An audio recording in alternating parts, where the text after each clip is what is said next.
Oke, Assalamualaikum warahmatullahi wabarakatuh.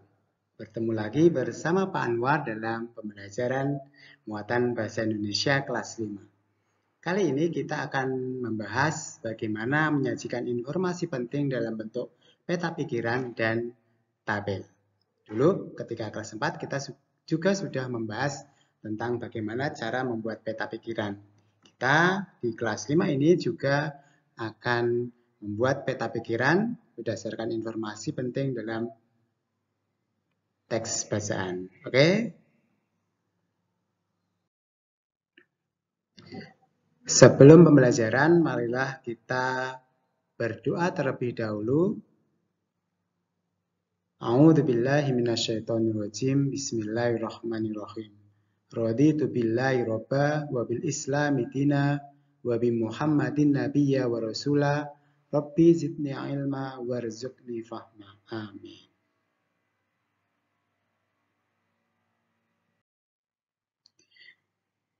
Oke, sebelum kita membahas tentang peta pikiran, marilah kita bahas dulu definisi-definisi yang ada kaitannya dengan penyajian informasi penting kali ini. Ya, informasi penting adalah sekumpulan fakta yang menggambarkan sebuah peristiwa atau kejadian tertentu. Sedangkan peta pikiran adalah suatu cara penyajian informasi yang kita peroleh dari teks dalam bentuk diagram. Disebut juga dengan cara mencatat kreatif. Menyajikan informasi dalam bentuk tabel berarti menyajikan informasi yang tersusun dalam urutan baris dan kolom. Oke.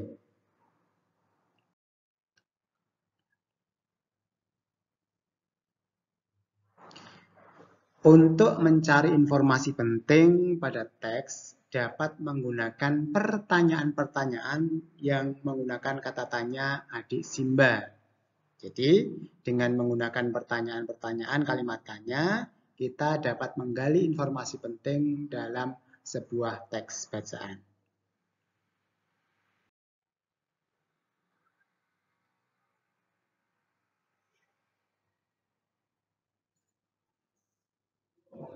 Oke, berikut ini ada sebuah bacaan yang Pak Guru ambil dari buku paketmu 5B. Coba kalian cari. Udara bersih di desa dan kota. Pak Guru bacakan ya.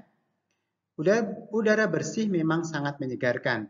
Tempat yang memiliki udara bersih di sekitarnya biasanya dicirikan dengan banyaknya pepohonan. Pepohonan rindang dapat ditemukan di pedesaan atau pegunungan. Di daerah tersebut, pepohonan dan sawah membentang luas sejauh mata memandang, sehingga tidak hanya udara bersih saja yang menyegarkan, tetapi juga pemandangan alam yang menyegarkan mata. Namun, daerah dengan pepohonan tersebut tidak hanya dapat kita temukan di pedesaan. Sebenarnya di perkotaan pun kita dapat menemukan tempat seperti itu, misalnya di hutan kota. Hutan kota merupakan fasilitas umum yang disediakan oleh pemerintah kota untuk mengurangi polusi udara.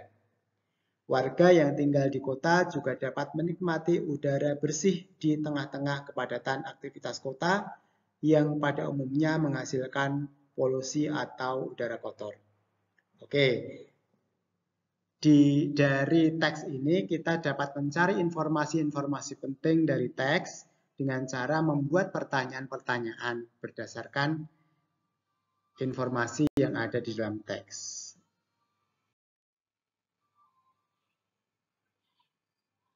Oke, di sini Pak Guru membuat teks, membuat peta pikiran berdasarkan teks. Pak Guru kategorikan di sebelah kiri adalah berasal dari paragraf pertama, sedangkan sebelah kanan berasal dari paragraf kedua.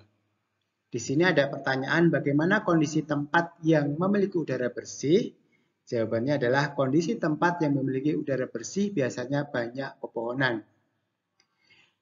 Pertanyaan kedua, di mana tempat yang biasa memiliki udara bersih? Jawabannya, tempat yang biasa memiliki udara bersih adalah di pedesaan atau pegunungan. Bagaimana kondisi pedesaan? Di pedesaan, pepohonan dan sawah membentang luas sehingga udaranya bersih dan pemandangannya indah. Ini pertanyaan berdasarkan paragraf kedua. Di mana tempat udara bersih selain di pedesaan? Selain di pedesaan, kita juga bisa menemukan udara bersih di perkotaan. Apa nama tempat yang memiliki udara bersih di kota? Tempat yang memiliki udara bersih di perkotaan, misalnya hutan kota. Mengapa hutan kota dibuat? Hutan kota dibuat untuk mengurangi polusi udara. Nah, ini dari peta pikiran ini kita bisa mengetahui informasi penting yang berasal dari teks. Selain dalam bentuk peta pikiran seperti ini, kalian juga bisa menyajikan informasi penting berdasarkan menggunakan tabel. Jadi tidak dalam bentuk peta pikiran tapi menggunakan tabel.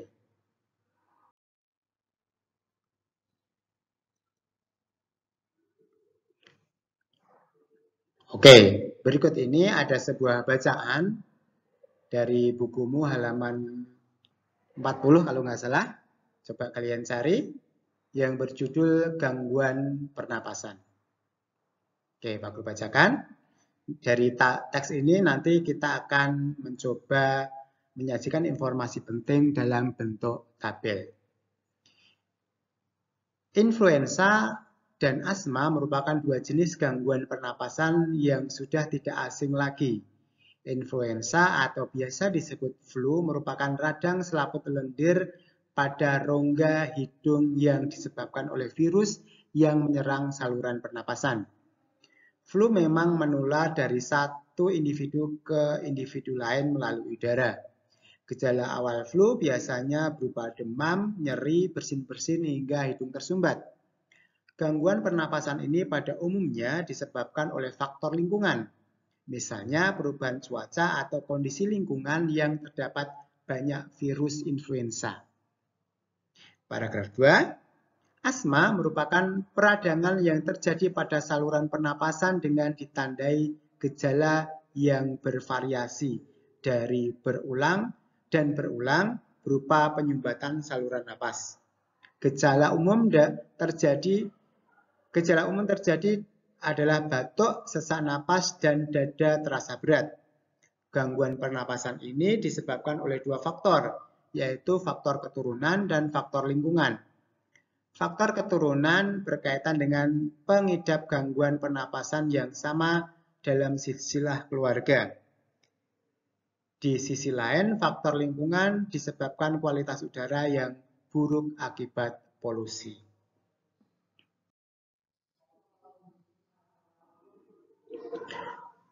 Oke, berikut ini penyajian informasi penting dari teks yang kita baca tadi dalam bentuk tabel. Di sini ada 3 kolom, yaitu kolom kata tanya, kolom pertanyaan, dan kolom jawaban. Jadi yang dimaksud kolom itu ini kolom, ini satu kolom.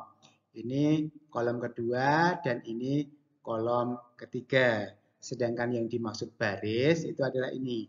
Ini baris pertama, baris kedua, baris ketiga, baris keempat, baris kelima, dan baris keenam. Jadi tabel ini terdiri dari 3 kolom dan 6 baris, gitu ya. Oke, di sini kata tanyanya ada apa dan bagaimana. Yang pertama, apa yang dimaksud dengan influenza? Influenza merupakan radang selaput lendir pada rongga hidung yang disebabkan oleh virus. Pertanyaan kedua, dari kata tanya bagaimana? Bagaimana gejala awal flu? Gejala awal flu biasanya berupa demam, nyeri, bersin-bersin, hingga hidung tersumbat. Pertanyaan ketiga menggunakan kata tanya apa? Apa faktor penyebab terjadinya flu? Flu biasanya disebabkan oleh faktor lingkungan yang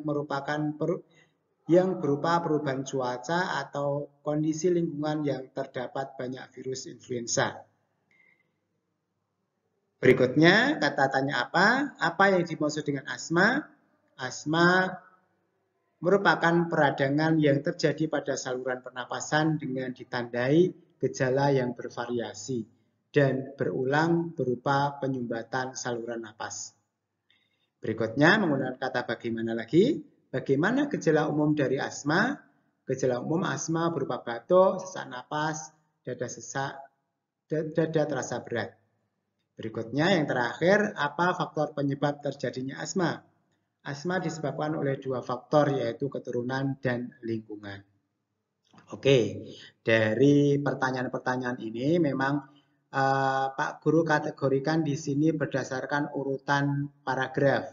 Tidak berdasarkan urutan kata tanya tapi berdasarkan urutan paragraf. Jadi pertanyaan pertama ini ada di paragraf pertama, kedua ini paragraf pertama, pertanyaan ketiga paragraf pertama, pertanyaan berikutnya keempat, 5, dan 6 ini adalah dari paragraf kedua.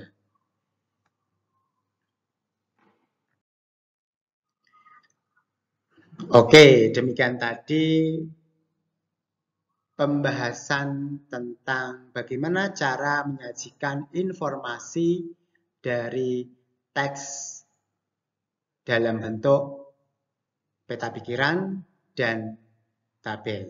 Tapi untuk tugasnya kali ini hanya satu, yaitu menyajikan informasi dalam bentuk tabel. Itu saja.